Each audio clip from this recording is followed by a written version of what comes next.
ሰላም ጤና ይስጥልኝ እንደምንላችኋል የተከበራችሁ አድማጮቻችን ከትርታ 97.6 ኤፍኤም የሐሙስ ጥቅምት 20 2018 የትርታ 600 የዜና ሰዓታችን እነሆ አሁን ጀመረ። እየተከታተላችሁን አብራችሁን እንድትቆዩ የአክብሮት ግብዣችን ነው። ሐሳብ፣ አስተያየት፣ ጥቆማዎቻችሁን የስቱዲዮ የስልክ መስመሮቻችንን በመጠቀም ልታደርሱን ትችላላችሁ።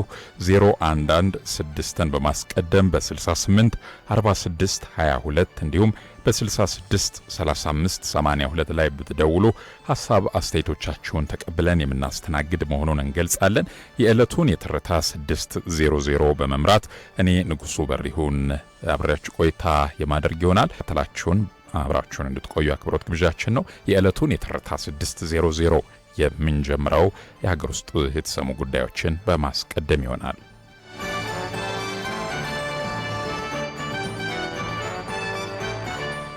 አፍሪካ ከ130 እስከ 170 ቢሊዮን ዶላር የሚገመት የመሰረተ ልማት ፋይናንስ እጥረት እንዳለባት ተገለጸም። አፍሪካ ከ130 እስከ 170 ቢሊዮን ዶላር የሚገመት የመሰረተ ልማት ፋይናንስ እጥረት እንዳለባት የአፍሪካ ህብረት ገልጿል። ለችግሩ መፍትሄ ማፈላለግ ዋነኛ ዓላማው ያደረገ ጉባኤም በአንጎላ መዲና ሉዋንዳ እየተካሄደ ይገኛል።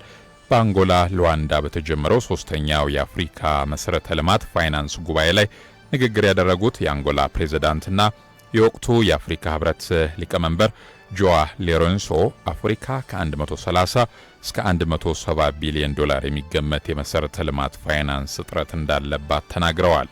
ይህ የመሰረተ ልማት ፋይናንስ እጥረት የኢኮኖሚ እድገትን የሚገድብ የማምረት ስራንና ምርትን ይበልጥ የሚያስወድድና ቀጠናዊ ኢፍትሐዊነትን የሚፈጥር መሆኑን ያመላከቱት ሊቀመንበሩ ዛሬ እዚህ በሉዋንዳ ያሰባሰበን ዋነኛው ምክንያትም ይሄው ነው ብለዋል።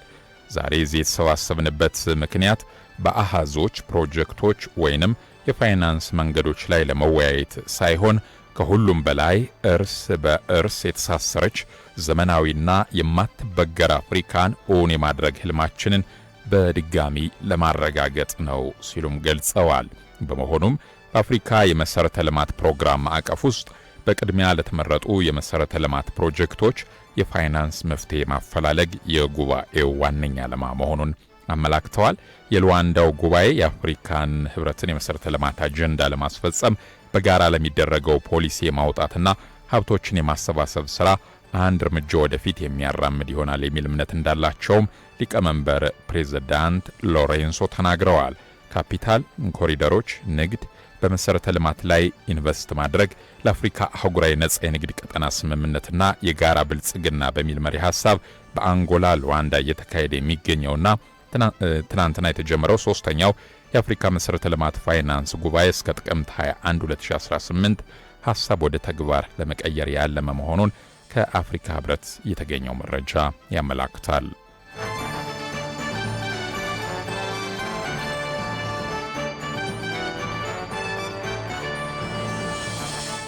በሀገር ውስጥ የተመረቱ ችግር ፈቺ ቴክኖሎጂዎች ይፋ ሆነዋል።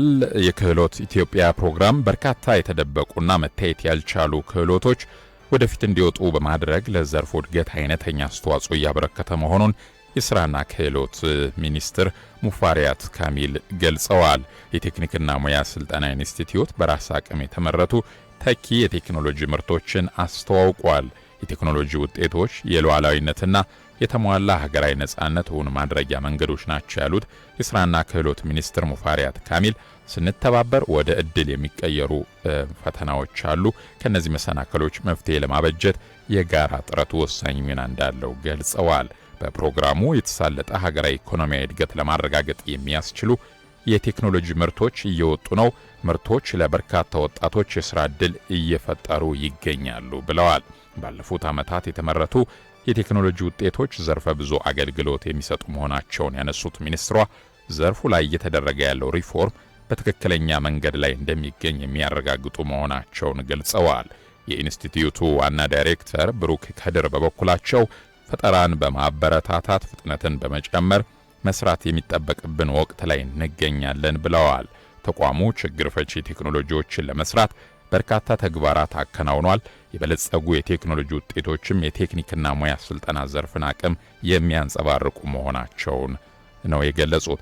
ከተመረቱ የቴክኖሎጂ ውጤቶች መካከል የኤሌክትሪክ መኪና ቻርጀር፣ የኢንደክሽን ሞተር፣ የዳታ አያያዝ ስርዓት፣ ስማርት የመንገድ ላይ ፖል፣ ሀገረኛ የማህበራዊ ሚዲያ ገጽ ይገኙበታል።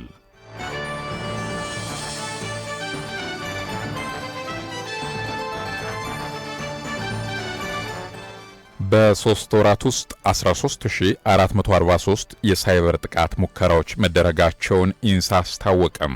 የኢንፎርሜሽን መረብ ደህንነት አስተዳደር ኢንሳ በተያያዘው 2018 በጀት ዓመት በመጀመሪያ ሩብ ዓመት ውስጥ በተለያዩ ተቋማት ላይ 13443 የሳይበር ጥቃት ሙከራዎች መደረጋቸውን አስታውቋል።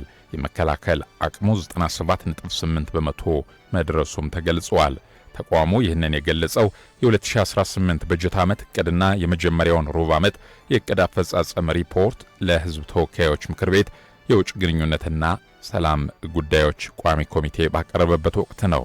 የኢንፎርሜሽን መረብ ደህንነት አስተዳደር ዋና ዳይሬክተር ትዕግስት ሐሚድ በበኩላቸው ተቋሙ የሳይበር ጥቃት የመከላከል አቅሙን ከጊዜ ወደ ጊዜ እያሻሻለ በመምጣቱ በመጀመሪያው ሩብ ዓመት የመከላከል አቅሙ 97.8 በመቶ መድረሱን ተናግረዋል። ቋሚ ኮሚቴው ሪፖርቱን ካዳመጠ በኋላ 97.8 በመቶ የመከላከል ጥረት በጥንካሬ የሚወሰድ መሆኑን ጠቁሞ ተቋሙ የመከላከል አቅሙን ከ99 በመቶ በላይ ከፍ ለማድረግ በትኩረት መስራት እንደሚጠበቅበት አመላክቷል።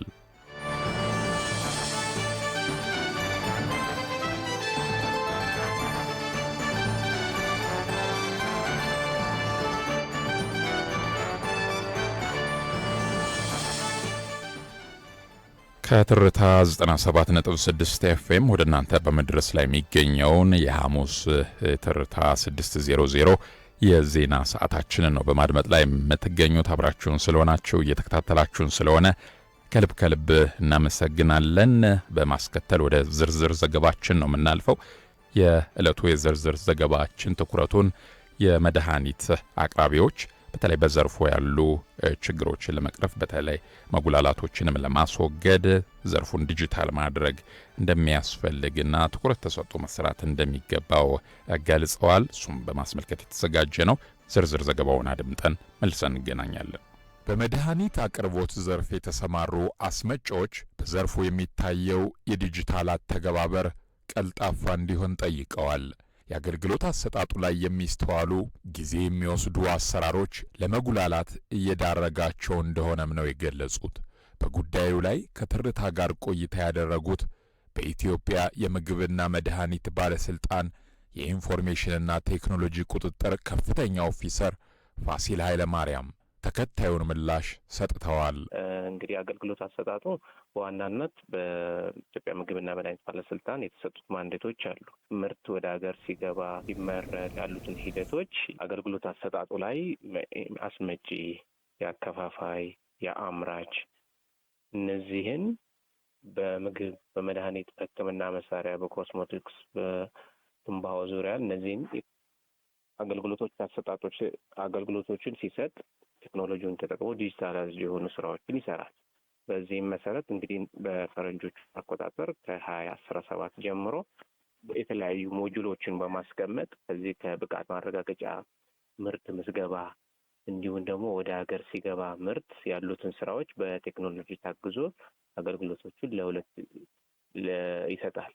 በዚህም መሰረት ከ25,000 አካባቢ ተገልጋይ ያለው ሲስተሞቹ ላይ እንግዲህ ብቃት ማረጋገጫውን ብናየው ብቃት ማረጋገጫው ላይ አጠቃላይ ለአስመጪ፣ ለአከፋፋይና ለአምራች ሲኦሲ ያው በተሰጠው አዋጅ ደንብ መሰረት ሲኦሲ ወይም ደግሞ ምርት ብቃት ማረጋገጫ ይሰጣል። ስለዚህ እነዚህ አገልግሎቶች ሲሰጥ ምንድነው የሚደረገው? ኦንላይን አፕሊኬሽኖች አሉ፣ የሚያስፈልጉ መስፈርቶች አሉ። መስፈርቶቹን አሟልቶ ሲጨርስ ያው የሚመለከተው የስራ ክፍል ያንን ሰርቲፊኬት ኦንላይን አገልግሎቱን ያገኛል። ከዛ በኋላ ሰርቲፊኬቱን ሁለተኛው ደግሞ የብቃት ማረጋገጫ ብቻ መውሰድ ወደ ስራው አያስገባም። ደረጃ ምርቶች ይመዘገባሉ። ምግብ ሲመረት ይመዘገባል። መድኃኒት ወደ ሀገር ሲገባት ይመዘገባል።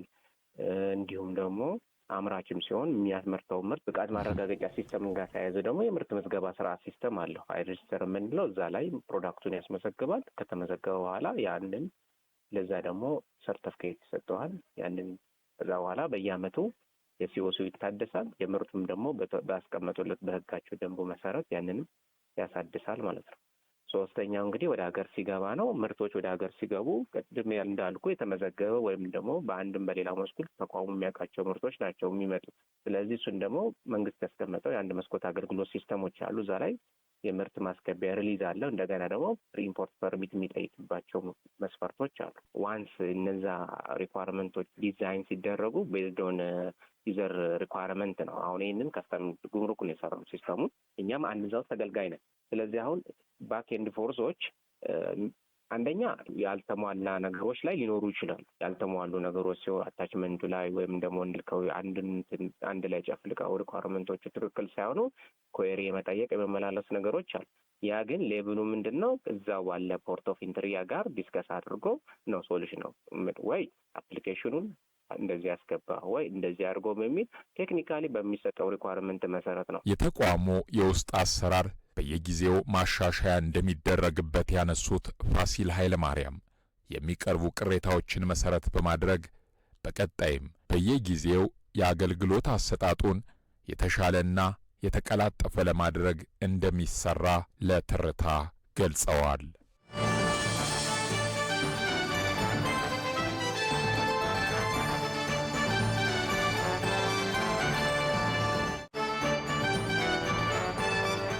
የሐሙስ ቀን ትርታ 600 ነው በማድመጥ ላይ የምትገኙት ውድ አድማጮቻችን፣ አብራችሁን ስለሆናችሁ ከልብ እናመሰግናለን። ማስከተል ከውጭ ምንጮች ወዳገኘናቸው ዘገባዎች እናልፋለን።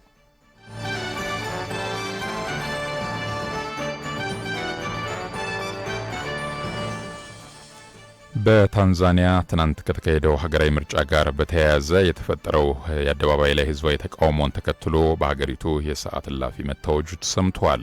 የምርጫውን ፍትሐዊነት የተቃወሙ ሰልፈኞች በዋና ዋና ከተሞች የተለያዩ ተቃውሞዎችን ያካሄዱ ሲሆን ፖሊስ በወሰደው የኃይል እርምጃ በዜጎች ላይ የአካል ጉዳት መድረሱ ተዘግቧል። በዳሬ ሰላም ከተማ በሞሂሚቢሊ ሆስፒታል ምንጮች ለቢቢሲ እንደተናገሩት ታንዛኒያውያን በፕሬዝዳንታዊና በፓርላማ ምርጫዎች ድምጽ በሰጡበት ወቅት የቆሰሉ ታማሚዎች ሲጎርፉ እንደነበር መመልከታቸውን ገልጸዋል።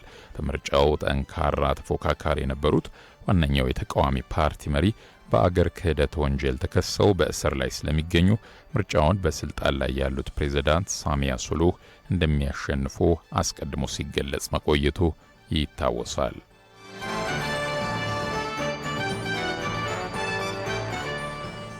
የናይጄሪያ ፓርላማ ፕሬዝዳንት ቲኑቡ ከዓለም አቀፍ የብድር ገበያዎች $2.85 ቢሊዮን ለመበደር ያቀረቡትን ጥያቄ አጽድቋል።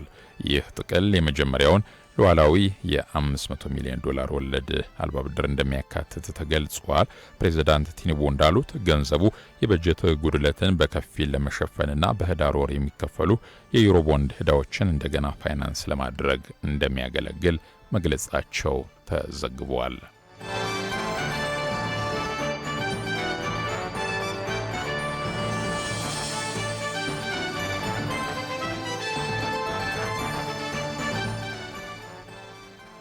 የአሜሪካው ፕሬዝዳንት ዶናልድ ትራምፕ እንደ ቻይናና ሩሲያ ካሉ ሀገሮች ጋር የኒውክሌር ጦር መሳሪያ ሙከራ እንዲደረግ ለአሜሪካ ወታደራዊ መሪዎች ትዕዛዝ ማስተላለፋቸው ተሰምተዋል።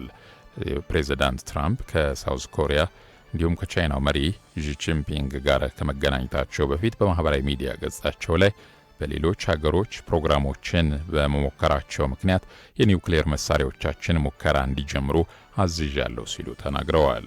ዩናይትድ ስቴትስ ከየትኛውም ሀገር የበለጠ የኒውክሌር ጦር መሳሪያ አቅም ያላት ያሉት ፕሬዝዳንቱ ከ1992 ጀምሮ የኒውክሌር ጦር መሳሪያ ሙከራ ያላደረገችው ሀገራቸው አሁን ሙከራ እንድታደርግ ትዕዛዝ መስጠታቸውም ተሰምቷል።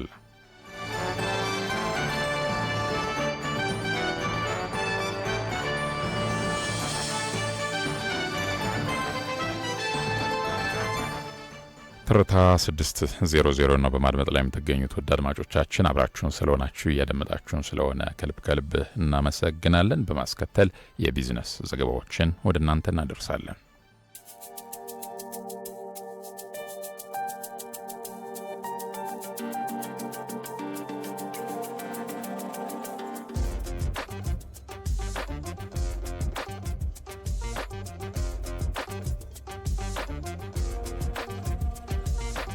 በኢትዮጵያ በእንስሳት ዝርያ ማሻሻል ላይ የሚከናወኑ ተግባራትን ለማጠናከር በትኩረት እንደሚሰራ የግብርና ሚኒስትር አዲሱ አረጋ ገልጸዋል። በተቀናጀ እንስሳት ልማት፣ የስጋ ወጪ ንግድ፣ የእርድ እንስሳት አቅርቦት ትስስር ላይ ያተኮረ የባለድርሻ አካላት የውይይት መድረክ ተካሂዷል። የግብርና ሚኒስትር አዲሱ አረጋ በዚሁ ወቅት እንዳሉት ኢትዮጵያ በዓለም ደረጃ ተጠቃሽ ቁጥር ያለው የእንስሳት ሀብት ቢኖራትም ተገቢውን ጥቅም እያገኘች አይደለም። ወደ ውጭ የሚላከውም ካለን አቅም አኳያ ዝቅተኛ ነው ያሉት ሚኒስትሩ በመስኩ ያሉ ችግሮችን ለመፍታት ምርትና ምርታማነትን ለማሳደግ ርብርብ ይጠይቃል ብለዋል። የእንስሳት እርባታውን ዘመናዊ ማድረግ ሌላው የትኩረት አቅጣጫ መሆኑን ገልጸው ዘመናዊ እንስሳት እርባታ ማዕከላትን ወደ ስራ ማስገባት ስራው እንደሚጠናከር አመልክተዋል። በእንስሳት ዝርያ ማሻሻል በኩል የዳልጋ ከብቶችና ዶሮዎች ላይ የተሻለ አፈጻጸም መኖሩን ገልጸው በግና ፍየሎች ዝርያ ማሻሻል ላይ ግን በሚጠበቀው ደረጃ አልተጓዝንም፣ የበለጠ መስራት ይጠበቅብናል ሲሉም መናገራቸው ተዘግቧል።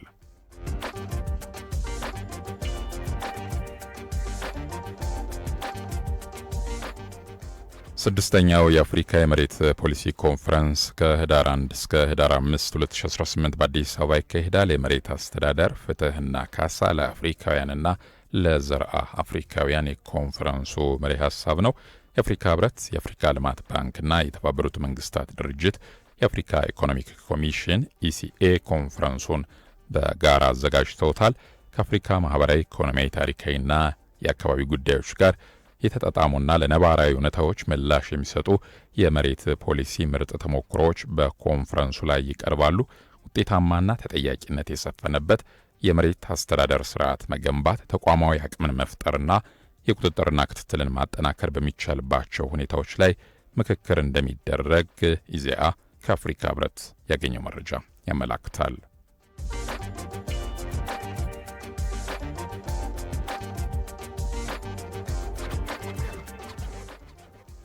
የኢትዮጵያ ግብርና ባለስልጣን የግብርናውን ዘርፍ ተወዳዳሪነትና ዘላቂነት ማረጋገጥ የሚያስችሉ ፕሮግራሞችን ይፋ ማድረጉን አስታውቋል።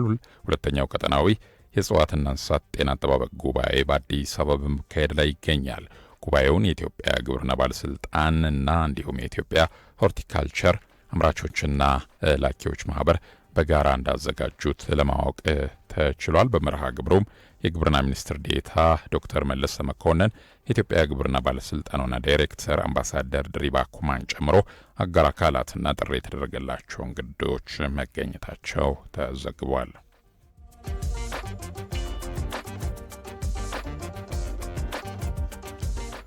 አድማጮች ከትርታ 97.6 ኤፍኤም የትርታ 600 የዜና ሰዓት የቢዝነስ ዘገባዎቻችን ያደመጣችኋቸውን ይመስላሉ።